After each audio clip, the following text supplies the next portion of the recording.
I guess the first question is, were you surprised by the latest round, and do you expect more sanctions to come?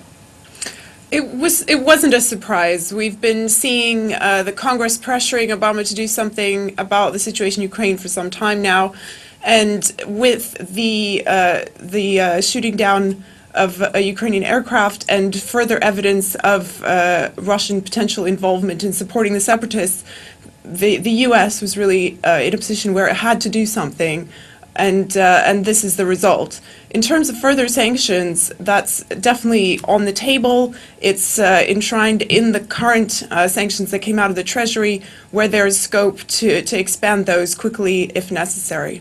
Now, Europe's sanctions compared to the U.S. are seen as not as ambitious. Why is that?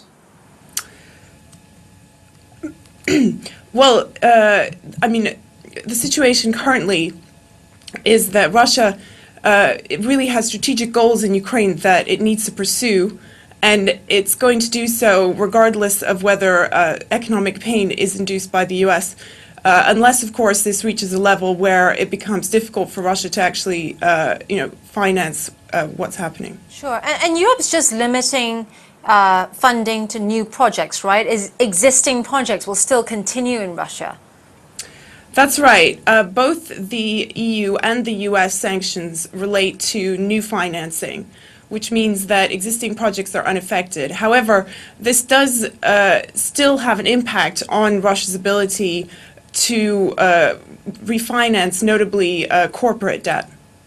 Okay, and Alyssa, what kind of risks are there for Russian corporates? Because we've already seen shares react to this news. Russian shares falling on Thursday after those new sanctions.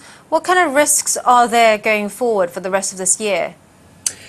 The risks at the moment consist mainly of the fact that not so much the sanctions themselves, but the consequences of the perception that there's a risk of further sanctions.